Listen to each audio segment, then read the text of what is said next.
महाराष्ट्रामध्ये टपोरी कोण आहे, महाराष्ट्रामध्ये खंडणीखोर कोण आहे, महाराष्ट्रामध्ये सुपारी घेऊन काम करण्याचं, दलाली करण्याचं काम कोण करतं आहे हे महाराष्ट्राला माहिती आहे. उद्धवजी ठाकरे हे घरामध्ये बसून असतात. खरं तर अटलजी अडवाणीजी यांनी हिंदुत्वासाठी तुमच्यासोबत युती केली होती. भारतीय जनता पार्टीने 25 वर्ष हिंदुत्वासाठी तुमच्यासोबत युती केली होती. आमचा हिंदुत्वाचा धागा होता म्हणून भारतीय जनता पार्टी आणि शिवसेनेची युती होती.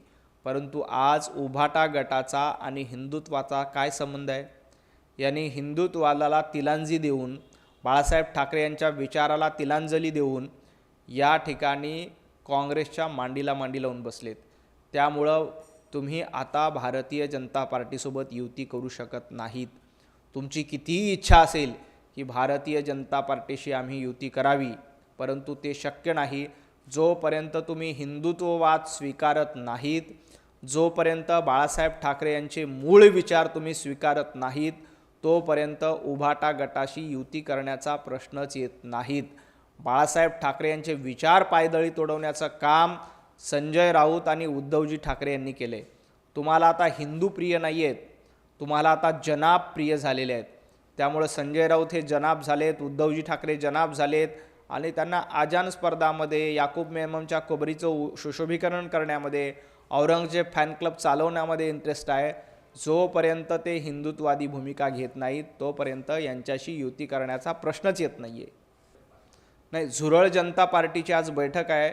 त्या सगळ्या कॉक्रोच जनता पार्टी आणि झुरळ जनता पार्टीला एकच विनंती आहे की झारखंडमध्ये विद्यार्थी मोठ्या प्रमाणात आंदोलन करत आहेत.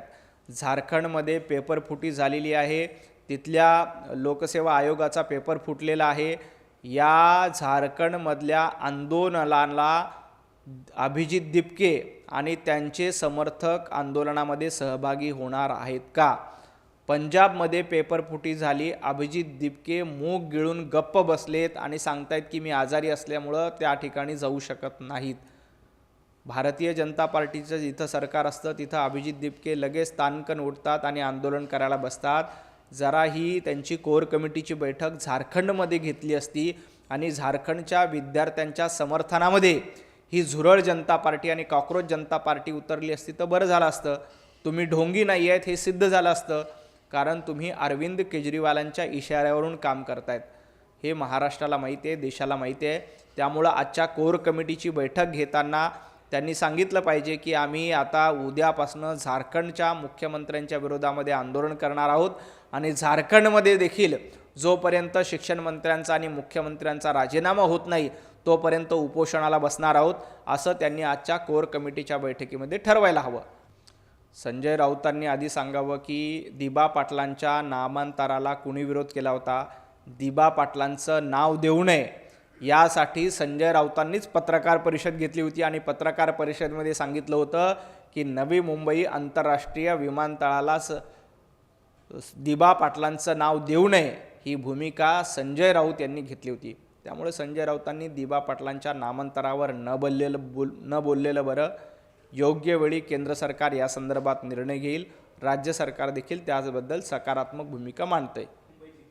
आदित्य ठाकरेंनी आधी सांगावं की मातोश्री 2 ही कुणाच्या कमिशन खोरीतनं बांधली याचं उत्तर आदित्य ठाकरे यांनी महाराष्ट्राला दिलं पाहिजे. आता महापौर लहरी आहेत का आदित्य ठाकरे लहरी आहेत हे महाराष्ट्राने बघितलं आहे. आदित्य ठाकरेंचा लहरीपणा महाराष्ट्राने वेळोवेळी बघितला. तुमचा पराभव झाला तुम्ही घरामध्ये बसता, तुमचा पराभव झाला तुम्ही लंडनला पर्यटन करायला जाता, तुमचा पराभव झाला तुम्ही महाराष्ट्राच्या बाहेर निघून जाता. हे महाराष्ट्राने बघितलं आहे.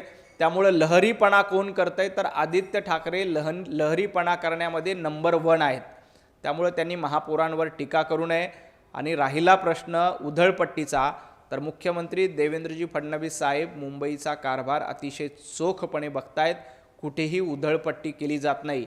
मुंबईच्या गाड्यांचा प्रश्न आला त्यावेळेला स्पष्टपणे सांगितले की कुठेही गाड्यांच्यावर अतिरिक्त खर्च केला जाऊ नये, कारण मुंबईकरांनी आम्हाला सेवा करण्यासाठी निवडून दिलं होतं. तर आदित्य ठाकरे आणि उद्धवजी ठाकरे यांचा गट फक्त मेवा खाण्यासाठी मुंबई लुटण्यासाठी आला होता हे देखील महाराष्ट्राने बघितलंय. त्यामुळं आदित्यजी ठाकरे जुना महापौर बंगला आपण घेऊन त्याच्यामध्ये काय केलं एकदा महाराष्ट्राला सांगा. स्मारकाचं काम कुठपर्यंत पूर्ण झालं याचं एकदा उत्तर द्या. आणि मातोश्री 2 कुणाच्या कमिशनवर बांधली आणि त्यामध्ये आपण लहरीपणा कसा केला हे एकदा महाराष्ट्राला सांगा आणि मग इतरांवर टीका करा. सातत्यानं खोटं बोलून मुंबई महापालिकेला बदनाम करण्याचं कारस्थान हे उभाटा गटाकडनं केलं जातं आहे. ज्या उद्धवजी ठाकरे, संजय राऊत, आदित्य ठाकरे यांनी मुंबई महापालिकेला 25 वर्ष लुटलं, आता त्यांची कमिशनखोरी बंद झाल्यामुळे जाणीवपूर्वक भारतीय जनता पार्टीला आणि महापौरांना बदनाम केलं जातं आहे. आज सांगितलं गेलं की महापौरांच्या बंगल्यावर खर्च होतोय, पण वस्तुस्थिती काय आहे? महापौरांच्या बंगल्याच्या ठिकाणी प्राणी संग्रहालय आहे, त्या प्राणी संग्रहालयासाठी खर्च केला जातोय. तरी देखील खोटे आरोप करायचे आणि महापौरांच्या बंगल्यावर खर्च केला जातोय असं सांगायचं आहे. हे उभाटा गटाचं धोरण झालं आहे. रोज उठा, खोटं बोला आणि खोटी टीका करा, हा उभाटा गटाचा धंदा झाला आहे. संजय राऊत तुमचा धंदा झाला आहे.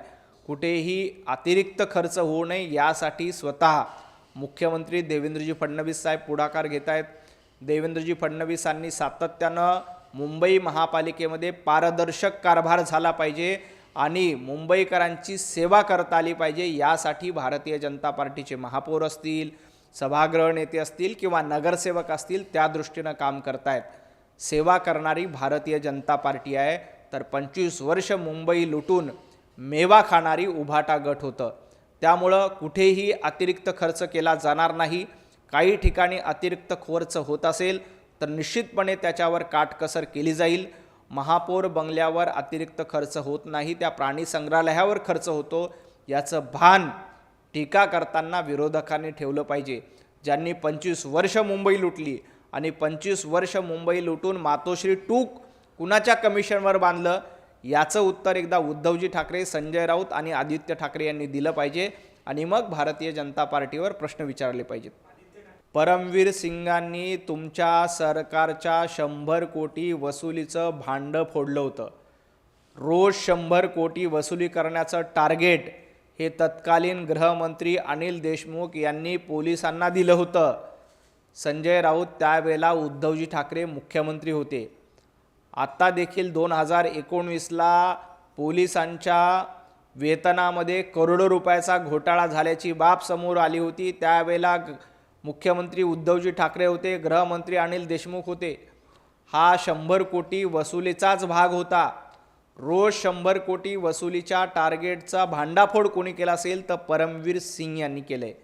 आणि परमवीर सिंगांनी तुमच्या भ्रष्टाचाराचा पोलखोल केला होता.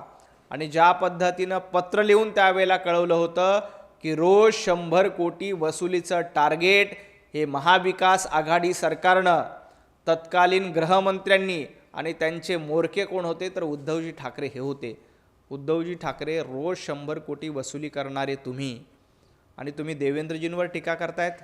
ज्या देवेंद्रजी फडणवीस साहेबांनी पोलिसांना एक शिस्त लावली, आज गृह खात्याचा सर्वोत्कृष्ट कारभार महाराष्ट्रामध्ये सुरू आहे. मुख्यमंत्री म्हणून देवेंद्रजींच्या काळामध्ये मेट्रोचे प्रकल्प असतील, जवळपास 300 किलोमीटरचे मेट्रो प्रकल्प वेगानं पूर्ण करण्याचा विक्रम देवाभाऊंच्या नेतृत्वात झाला आहे. मुंबईमध्ये कोस्टल रोड असेल किंवा मेट्रोचं जाळं असेल, अटल सेतू असेल, हे प्रकल्प वेगानं पूर्ण करण्याचं काम देवाभाऊंच्या नेतृत्वात सुरू आहे. उद्धवजींच्या नेतृत्वात काय होतं? अँटिलियासमोर बॉम्बस्फोट करणं. उद्धवजींच्या नेतृत्वात काय सुरू होतं? मेट्रोला विरोध करणं. उद्धवजींच्या नेतृत्वात काय सुरू होतं? 100 कोटी वसुली करणं. उद्धवजींच्या नेतृत्वात काय होतं? नारायण राणे साहेबांना अटक करणं. उद्धवजींच्या नेतृत्वात काय होतं? कार्टून फॉरवर्ड केलं म्हणून नौदल अधिकाऱ्याला मारणं. हे उद्धवजींच्या नेतृत्वात आहे. तर देवाभाऊंच्या नेतृत्वात महाराष्ट्राचा गाडा पुढे जातोय. मेट्रो, कोस्टल रोड सारखे अनेक चांगले प्रकल्प, वाढवण बंदरासारखे 70,000 कोटीचा प्रकल्प महाराष्ट्रात देवाभाऊंच्या नेतृत्वात आला आहे. जरा उद्धवजी ठाकरे आपल्या कारकिर्दीकडे बघा. तुमची कारकीर्द काळवंडलेली होती, तर देवाभाऊंची कारकीर्द सूर्यप्रकाशा इतकी स्वच्छ आणि वेगवान विकासाकडे घेऊन जाणारी कारकीर्द आहे. संजय राऊत, तुमच्या ताटात ना बुंदी मिळणार आहे ना तुमच्या ताटामध्ये शिरा मिळणार आहे. तुम्ही महाराष्ट्राच्या जनतेची प्रतारणा केली, त्यामुळे आता तुम्हाला बुंदी मिळणं कधीही शक्य नाही आहे. खरी शिवसेना कुणाची याचा शिक्कामोर्तब महाराष्ट्रातल्या जनतेनं लोकसभेच्या निवडणुकीला केला, विधानसभेच्या निवडणुकीला केला आणि महापालिकेच्या निवडणुकीला देखील केला आहे. त्यामुळं तुम्ही कितीही वर्ष वाट बघितली आणि सांगितलं की आमचीच खरी शिवसेना आहे, जोपर्यंत बाळासाहेब ठाकरे यांचे विचार तुम्ही मान्य करणार नाहीत तोपर्यंत तुम्हाला बुंदी मिळणार नाही. तुम्हाला खडेच खावे लागतील. महाराष्ट्रातल्या जनतेनं तुम्हाला खडे खायला लावलं आहे. महापालिकेच्या निवडणुकीत खडे खायला लावलं आहे, जिल्हा परिषदेच्या निवडणूक खडे खायला लावलं आहे. तुम्हाला वाटत असेल की राहुल गांधींसोबत बसल्यामुळं आपल्या ताटामध्ये बुंदी मिळेल, पण राहुल गांधींनाही लोकसभेला लोकांनी खडे दिलेत, उभाटा गटाला देखील खडे दिलेत. संजय राऊतांच्या ताटामध्ये बुंदी नाही तर खडेच मिळणार आहेत, हे त्यांनी लक्षात ठेवावं.